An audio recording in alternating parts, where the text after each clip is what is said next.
Hello students, welcome to study कोटर। ये हमारा आज एटॉमिक स्ट्रक्चर का फोर्थ लेक्चर है। थर्ड लेक्चर हमने सीखा कि रदरफोर्ड मॉडल में क्या ड्रॉबैक्स थे, क्या ऑब्जर्वेशंस थे। मतलब हमने लास्ट लेक्चर में रदरफोर्ड मॉडल तक स्टडी की। Today will start with development leading to Bohr's atomic model. Bohr के एटॉमिक मॉडल के पहले ऐसे क्या साइंटिफिक डेवलपमेंट हुए, ऐसे क्या क्या चेंजेस हुए जिससे बोर ने अपना एटॉमिक मॉडल जो है वो डिस्कवर किया। According to the development, there are two development that plays major role in establishment of Bohr's atomic model. Bohr's model के डेवलपमेंट में दो साइंटिफिक डेवलपमेंट जो है बहुत इंपॉर्टेंट है। एक है dual nature of electromagnetic radiation and second is quantization of energy. हम डिस्कस करें dual nature of electromagnetic radiation, then according to Newton it was assumed that light is particle, and you can say on later stages Huygens proved that light is wave. So according to Newton, light is particle. According to Huygens, light is wave. But later on, Einstein proved that electromagnetic radiation or light has dual behavior. It acts as particle as well as wave. That was one development जिसकी वजह से Niels Bohr को लगा कि जो हमारे Rutherford के जो assumption थे उसमें कुछ प्रॉब्लम्स थी। इन्होंने इसे मॉडिफाई किया और एक नया स्ट्रक्चर, नया मॉडल ऑफ एटम जो है प्रोवाइड किया।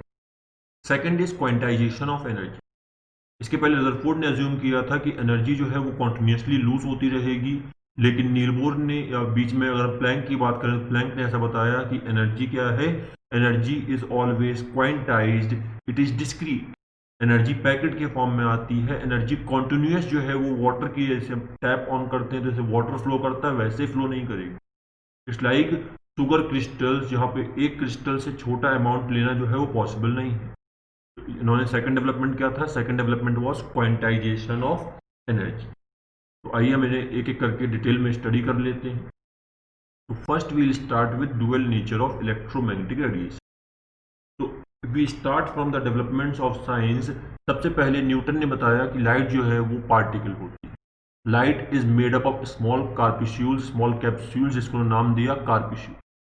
Light is made up of small capsules, उस कैप्सूल का नाम रखा न्यूटन ने corpuscles, and theory of light is known as corpuscular theory of light. According to corpuscular theory of light, he first proved the reflection and refraction properties of light. लेकिन later on कुछ properties ऐसी develop हुई जिन properties को हम particle nature पे explain नहीं कर सकते थे। तो we have discussed the wave nature. यहाँ से हमारा wave nature of electromagnetic radiation, wave nature of light start होता है। तो हमने कुछ पॉइंट लिखे हुए हैं जिन्हें हम एक एक करके एक्सप्लेन करते हैं। Initially James Maxwell explain interaction between charge bodies and the behaviour of electric magnetic field on microscopic level. इसके पहले हमने जो फिजिक्स पढ़ी थी क्लास 10th में, उसमें हम चार्ज को मैग्नेटिक फील्ड में रखा था, लेकिन हमने माइक्रोस्कोपिक लेवल पर, एटॉमिक लेवल पर उसमें क्या चेंजेस हो रहे हैं ये स्टडी नहीं किया। तो जेम्स मैक्सवेल ने पहली बार एक चार्ज ऑब्जेक्ट को मैग्नेटिक फील्ड में रखा, इलेक्ट्रिक फील्ड में रखा, और देखा कि माइक्रोस्कोपिक लेवल पर, एटॉमिक लेवल पर क्या क्या चेंजेस हुए। Second point, light and other form of radiant energy. Light हम उसे मानते हैं जो लाइट जो भी आपका इलेक्ट्रोमैग्नेटिक रेडिएशन में जो वेवलेंथ, जो कलर आपको दिखते हैं, that is known as light. लेकिन उसके अलावा भी काफ़ी इलेक्ट्रोमैग्नेटिक रेडिएशन होते हैं, जैसे आपके एक्सरेज हैं, गामा रेज हैं। तो ऐसे ही नहीं होता है, light and other form of radiant energy they propagate in form of wave. Wave दो टाइप की होती हैं।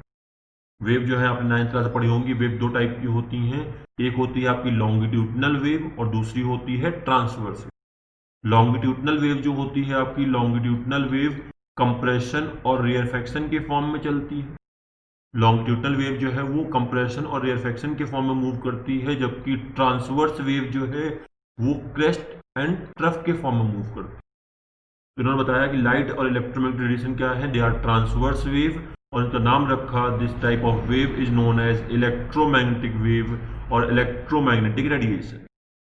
इन्होंने इस वेव का नाम रखा है, this wave is known as electromagnetic wave और electromagnetic radiation. Next point, these wave are produced by charge bodies when moving in a magnetic field or magnet moving in the electric field।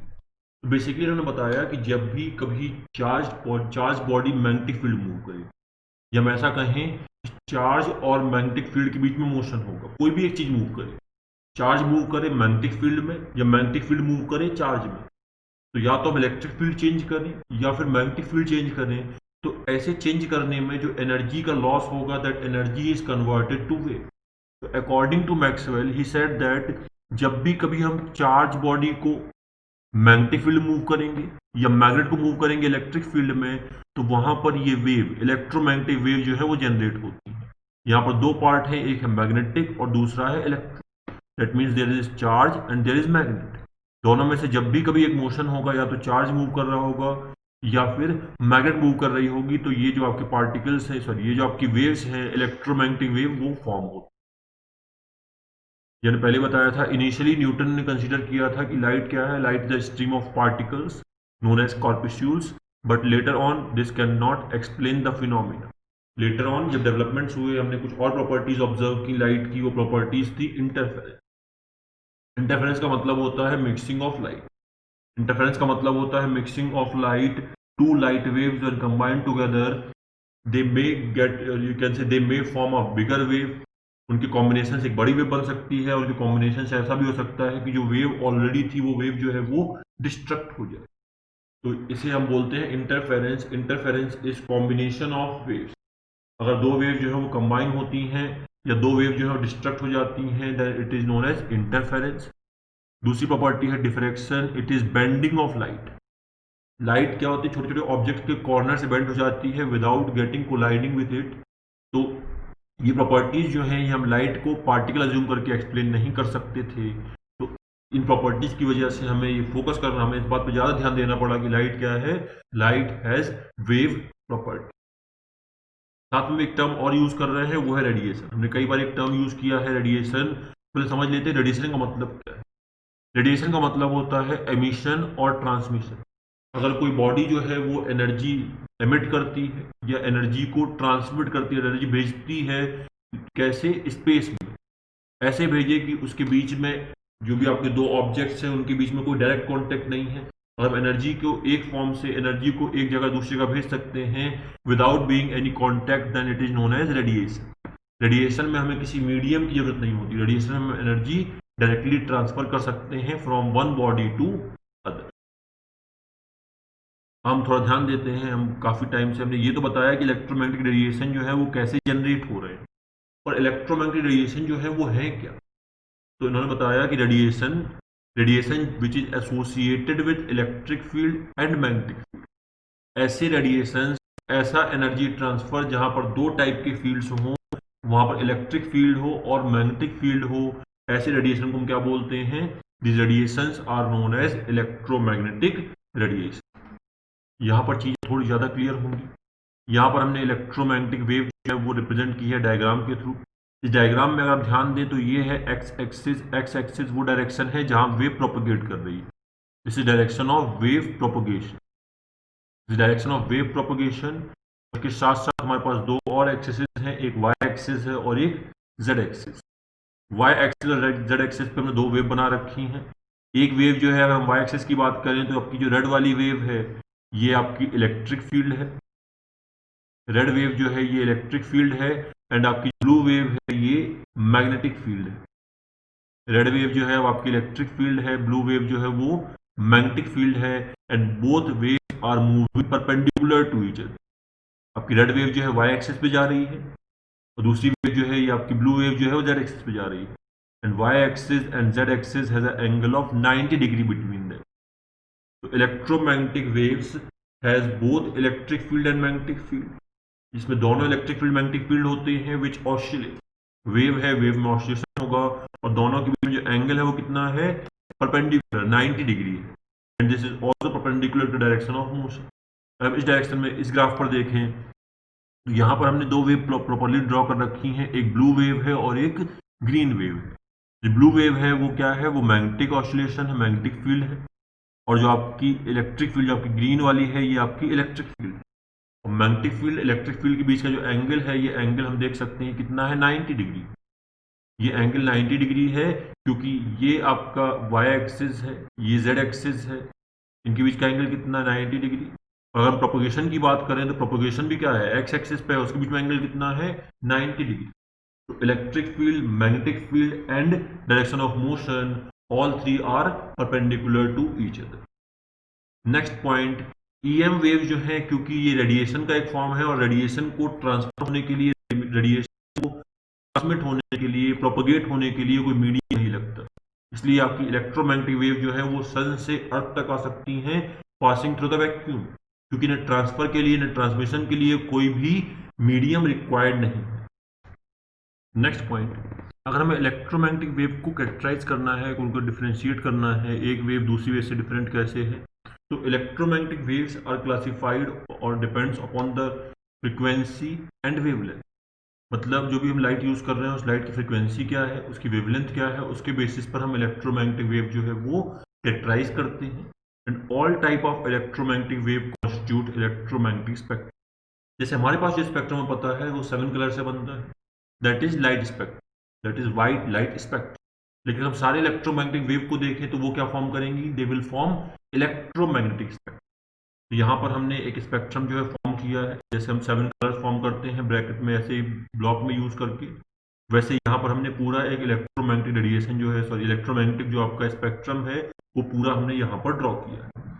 Electromagnetic spectrum में अगर हम ध्यान दें तो ये spectrum frequency और wavelength दोनों के टर्म में डिफाइन किया गया। फ्रीक्वेंसी के टर्म में अगर हम देखें तो फ्रीक्वेंसी जो है वो लेफ्ट टू राइट इंक्रीज कर, तो फ्रीक्वेंसी जो है राइट टू लेफ्ट इंक्रीज कर। तो यहाँ पर जो आपका राइट, एक्सट्रीम राइट पर है, ये आपकी लॉन्ग रेडियो वेव्स हैं। लॉन्ग रेडियो वेव्स से लेकर आपको रेडियो और टीवी की वेव्स, ये जो है these are known as radio waves. ये आपका रेडियो वेव्स हैं। रेडियो वेव्स की फ्रीक्वेंसी 10 टू द पावर 2 से लेकर 10 टू द पावर 8 के बीच में वेरी करती है, जबकि इनकी वेवलेंथ जो है वो 10 टू द पावर और 10 टू पावर 0 से लेकर 10 टू पावर 0 से लेकर 10 टू द पावर 6 के बीच में वेरी करती है। ये यूनिट जो है वो मीटर होगी। फ्रीक्वेंसी की यूनिट होती है वो हर्ट्ज होती है। फ्रीक्वेंसी की यूनिट हर्ट्ज होगी और वेवलेंथ की यूनिट जो है यहाँ पर मीटर यूज करेंगे। तो सबसे कम फ्रीक्वेंसी जो है किसकी होती है, रेडियो वेव्स। आपको वैल्यूज याद नहीं रखनी, आपको सिर्फ ऑर्डर याद रखना है कि पहले कौन आता है और बाद में कौन आता है। तो लॉन्ग रेडियो वेव्स जो है, लॉन्ग रेडियो वेव्स की फ्रीक्वेंसी सबसे कम होती है, वेवलेंथ सबसे ज़्यादा। रेडियो वेव्स के बाद सेकंड जो है इसके ऊपर जो आती हैं वो है माइक्रोवेव। माइक्रोवेव की फ्रीक्वेंसी जो है वो रेडियो वेव से ज़्यादा है। माइक्रोवेव की फ्रीक्वेंसी रेडियो वेव से ज़्यादा है। इसके बाद आते हैं आपके infrared rays. Infrared rays, infrared rays जो है इनकी फ्रीक्वेंसी रेड से कम है। आपका इसके बाद जब इंफ्रारेड के ऊपर आएंगे तो आपको मिलेगी विजिबल लाइट। विजिबल लाइट में आपके वही सेम जो आपने क्लास 9 10 से जो आपने 7 कलर्स पढ़े हैं स्पेक्ट्रम के, विवग्योर, violet, indigo, blue, green, yellow, orange, red. Red से नीचे इंफ्रारेड, वॉयलेट के ऊपर अल्ट्रा वॉयलेट। ये जो आपका रीजन है वॉयलेट के ऊपर आ रहा है इसलिए हम क्या बोलते हैं, अल्ट्रा वॉयलेट। अल्ट्रा वॉयलेट के ऊपर आती हैं आपकी एक्सरेज, एक्सरेज के ऊपर आती हैं आपकी गामा रेज, और गामा रेज के ऊपर हम और आप एक ब्लॉक डिवाइड करना चाहें तो इसके ऊपर एक और ब्लॉक होता है, it is known as cosmic rays. Cosmic rays की फ्रीक्वेंसी मैक्सिमम होती है और रेडियो वेव्स की फ्रीक्वेंसी मिनिमम होती है। सबसे कम रेडियो वेव्स के microwaves, infrared rays, visible rays, ultra violet, X rays and gamma rays. Gamma rays के आगे कॉस्मिक रेज। आपको ये ऑर्डर जो है याद रखना है, अब फ्रीक्वेंसी का ऑर्डर याद रखना है और वेवलेंथ का ऑर्डर क्या होगा, उसका जस्ट अपोजिट हो जाएगा। फ्रीक्वेंसी का ऑर्डर आपको याद रखना है और फ्रीक्वेंसी के ऑर्डर को अगर हम 1 अपॉन कर दें, उल्टा लिख दें सीधा, तो आपको इससे वेवलेंथ का ऑर्डर मिल जाता है। Okay, in vacuum all electromagnetic radiation travel with the speed of light. जितने भी हमने पढ़े, कॉस्मिक रेज हो, गामा रेज हो, रेडियो वेव्स हो, कोई भी वेव हो, वैक्यूम में ये सारी रेज जो है वो ट्रेवल करती हैं the speed of 3 into 10 to the power 8 metre पर सेकेंड। नॉर्मल कंडीशन में अगर हम किसी की बात करें, कोई भी इलेक्ट्रोमैग्नेटिक रेडिएशन हो, उसकी स्पीड हमेशा कितनी होती है, that is equal to speed of light which is 3 into 10 to the power 8 metre पर second. Moving on to applications of electromagnetic radiation. Electromagnetic radiation के एप्लीकेशंस क्या है, हम इन्हें किस लिए यूज करते हैं। तो start with the application of radio waves. Radio wave की एप्लीकेशन क्या है, radio waves is use for broadcasting and communication. आपका रेडियो होता है, रेडियो में AM FM they all work on radio waves. Communication जैसे वॉकी टॉकी जो है, देन देयर वेवलेंथ जो है ये कैसे काम करते हैं, इनकी वेवलेंथ जो है वो क्योंकि वेवलेंथ ज़्यादा है इसलिए ईजिली ट्रेवल कर सकती हैं और किसी बड़े ऑब्जेक्ट से जैसे हिल से या अपर एटमॉस्फेयर से रिफ्लेक्ट होकर वापस आ जाती हैं, जिससे ये वेव जो है वो ज़्यादा मतलब इनका एनर्जी लॉस नहीं होता है, इन्हें आप इजिली ऑब्जर्व डिटेक्ट कर सकते हैं after long distance. Radio waves की बात, सेकंड टाइप की वेव जो है वो है माइक्रोवेव। माइक्रोवेव जो है आपने माइक्रोवेव ओवन सुना होगा। माइक्रोवेव ओवन में हम माइक्रोवेव यूज करते हैं। माइक्रोवेव जिसका एप्लीकेशन क्या हो गया, it is use for cooking food. Microwave जो है they are absorb by water molecule. जो भी ऑब्जेक्ट रखते हैं ओवन में उसमें थोड़ा बहुत वाटर होगा, तो वाटर मॉलिक्यूल जो है माइक्रोवेव को एब्जॉर्ब कर लेते हैं और वाइब्रेट करने लगते हैं। उस वाइब्रेशन से जो एनर्जी जो है वाइब्रेशन से एनर्जी लूज होती है, it is converted to heat. It is use for satellite transmission. Satellite जो है जब अर्थ की ऑर्बिट में सैटेलाइट भेजते हैं, सैटेलाइट से हम वापस सिग्नल किस फॉर्म में लेते हैं, we obtain signal in the form of microwave, क्योंकि माइक्रोवेव जो है इनकी वेवलेंथ सफिशिएंट होती है कि एटमॉस्फेयर से पेनिट्रेट कर सकते हैं। डस्ट पार्टिकल के थ्रू जो भी आपके एयर में डस्ट पार्टिकल्स हैं उनसे ये बहुत ज़्यादा डिस्टॉर्ट नहीं होते और आपके प्रॉपर सिग्नल जो है वो अर्थ तक आ जाते हैं। इसके बाद हम आते हैं इंफ्रारेड। इंफ्रारेड जो है इसे हम यूज़ करते हैं फॉर हीटर्स और नाइट विजन इक्विपमेंट। आपने सुना होगा नाइट विजन में क्या हम कम लाइट में भी देख सकते हैं। नाइट विजन इक्विपमेंट में हम इंफ्रारेड यूज करते हैं। All object including people give out infrared rays. कोई भी ऑब्जेक्ट हो, अगर रूम टेम्परेचर पर है, अगर हमारी बॉडी का टेम्परेचर 37 डिग्री है तो we'll always emit infrared rays. और हम बस क्या चाहिए, इसे डिटेक्ट करने के लिए इक्विपमेंट चाहिए। और इक्विपमेंट क्या होता है, आपका मेटल, आपका जो नाइट विजन जो आपके गॉगल्स होते हैं वो उसे डिटेक्ट कर लेते हैं, जिससे हम चीज़ों को देख सकते हैं। It is also use in remote control. TV के रिमोट में जो आगे छोटा सा बल्ब लगा होता है, that bulb emit infrared raise. फिर आते हैं विजिबल रेज पर। विजिबल रेज जो है हम ह्यूमन विजन, अगर हम अपने देखने की बात करें तो हम भी क्या 7 कलर्स में ही देख सकते हैं, विजिबल लाइट ही देख सकते हैं। हम ना तो रेडियो वेव देख सकते हैं और ना ही माइक्रोवेव देख सकते हैं। फोटोग्राफी एंड ऑप्टिकल फाइबर, जो भी हम फोटोग्राफी में फ्लैश यूज करते हैं वो क्या हम विजिबल लाइट यूज करते हैं। तो ये वही पार्ट है जिसे हम देख सकते हैं। इसके अलावा स्पेक्ट्रम का कोई भी पार्ट इलेक्ट्रोमैग्नेटिक स्पेक्ट्रम में बाकी वेव जो है, रेडिएशन जो है उन्हें नहीं देख सकते। Ultraviolet light, ultraviolet light is used in fluorescent lamp. Ultraviolet light जो है इसे यूज करते हैं फ्लोरेसेंट लैम्प में। They have chemical inside them. अगर फ्लोरेसेंट लैम्प की बात करें तो फ्लोरेसेंट लैम्प में क्या है, केमिकल्स होते हैं जो अल्ट्रावायलेट लाइट को एब्जॉर्ब करते हैं और उसे एब्जॉर्ब करके विजिबल लाइट में कन्वर्ट कर देते हैं। Then moving on to X rays. X rays जो है it is use in medical equipments. It you can say, अगर हम सिंपल टर्म बात करें तो आपका जो बोन फ्रैक्चर होता है, बोन फ्रैक्चर को ऑब्जर्व करने के लिए हम क्या करते हैं, एक्सरेज पास करते हैं। एक्सरेज जो है वो बोन्स में एब्जॉर्ब हो जाती हैं और बाकी सब्सटेंस से पास हो जाती है। तो जब हम इसे एक्सरे की जो आपकी प्लेट होती है उस पर जब रखते हैं तो आपका जो एरिया जहाँ पे एक्सरेज नहीं पहुंची वो देखिए, ये वाला एरिया वाइट है क्योंकि यहाँ पर एक्सरेज नहीं पहुंची, एक्सरेज बोन्स ने एब्जॉर्ब कर ली। रिमेनिंग जो आपकी एक्सरेज हैं वो टिश्यूज से पास हो गई, इसलिए आपका रिमेनिंग पेपर जो है वो ब्लैक हो गया। तो ये आपका X ray print. X rays are use for detection of fractures. They are use for detection of internal structure. कहीं अंदर आपका मेटल का एक रॉड है उसके अंदर क्रैक तो नहीं है, उसके लिए हम एक्सरेज यूज करते हैं। Gamma rays, gamma rays are use for sterilising food and medical equipment because they are highly penetrating. इनके पास एनर्जी बहुत ज़्यादा होती है तो ये सेल्स को डिस्ट्रॉय कर सकती हैं। तो हम इन्हें स्टेलाइज करने के लिए यूज़ करते हैं कि अगर किसी सब्सटेंस में बैक्टीरिया है, वायरस है, तो क्या करती हैं, उन्हें डिस्ट्रॉय कर देती हैं और आपका जो सब्सटेंस होगा, जो भी आपका फूड है या मेडिकल इक्विपमेंट है वो स्टेरिलाइज हो जाता है। ओके, आई होप आपको वीडियो पसंद आया होगा। अगर वीडियो पसंद आया तो लाइक कीजिए। आप चैनल पर नए हैं तो चैनल सब्सक्राइब कीजिए और अपने डाउट शेयर कीजिए हमारे साथ कमेंट सेक्शन। Thank you.